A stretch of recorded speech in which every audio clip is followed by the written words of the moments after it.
Hi, I'm Mike Blume. This is part 4, comparing partial preterism with full preterism. Partial preterists, as myself, believe there will be a physical resurrection of this body at a single moment in time, and that we will physically see Jesus again. Full preterism's blow by the cross of Jesus Christ was not a fatal blow at all against sin, against death, and against Satan. Satan will continue to forever influence men and women in the earth. Adam's sin was introduced into the world and will never be removed from the world. What a weak cross full preterism proposes. Hebrews 10 verses 11 to 13. Every priest standeth daily ministering and offering oftentimes the same sacrifices, which can never take away sins. But this man, after he had offered one sacrifice for sins forever, sat down on the right hand of God, from thence henceforth expecting till his enemies be made his footstool. Now let me compare futurism with full preterism. In regards to the resurrection, full preterism is far different than any view, let alone partial preterism. And obviously that would cause some full preterists to gloat, but I think that makes full preterism unreasonable. The nature of the resurrection is such a major view in the scope of Bible prophecy, and an important one in general in thinking about salvation, that full preterism, in my opinion, has crossed the line. I'm not offending full preterists. That's not my intention. I'm just laying out what I believe to be the situation. I would sooner be a full futurist than a full preterist, so as not to abandon the plain reading of 1 Corinthians chapter 15 when it speaks of the physical resurrection. But it seems futurism and full preterism are simply extremes surrounding the reality of the truth, partial preterism. Let's compare the two options of the major errors in futurism and full preterism to explain why I said that. Number one, no physical resurrection in 1 Corinthians 15 for full preterism.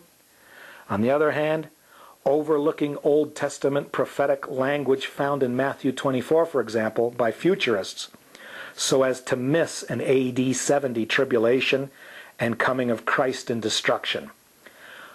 Which one would be more serious to deal with? Which one would be less of an issue if you didn't believe in it or didn't understand it? I believe the idea of no physical resurrection is more serious by far than making a simple mistake of misunderstanding Matthew 24's fulfillment. I'm convinced both are wrong. I'm convinced futurism is wrong, and I'm convinced full preterism is wrong. But if I had a choice between those two options, I would far sooner side with the futurists and say I don't see a Matthew 24 fulfillment, as I would to side with the full preterists and say there's no physical resurrection, because the physical resurrection is that plain in Scripture. It's not so plain in Scripture that Matthew 24 is fulfilled, as plain as it is that there's a physical resurrection coming in the rest of the Bible. When one considers the difference between the two of totally confusing the meaning of the resurrection in 1 Corinthians 15 and simply missing the timing of Matthew 24, the timing issue is not so severe as the other.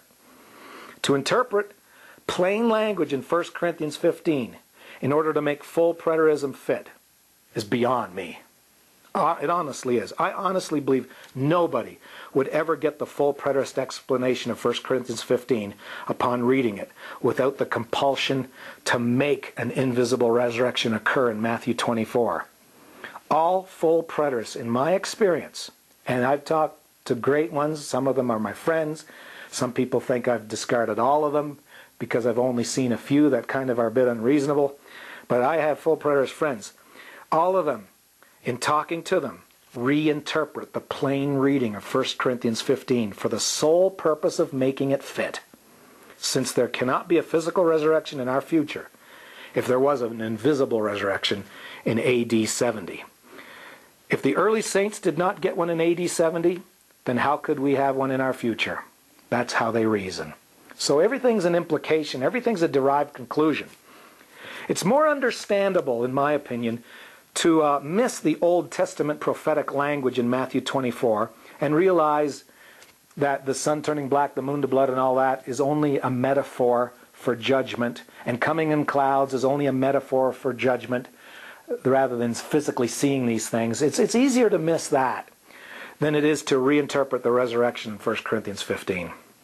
Missing Matthew 24 is simply careless oversight of prophetic language in the rest of the Bible, and a trend to simply keep in line with the popular view that's taught to us today by the pop prophecy preachers, since most of us were taught futurism. Not many change views on anything that they first believed. The more open-minded folks pray for correction, if there need be any, the better God's going to be able to work with a person. But proposing no physical resurrection is more serious than that. In summary, full preterism's error is distortion of plain Scripture.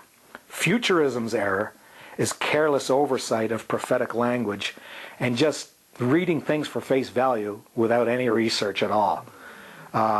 Let me just give a note to the futurist.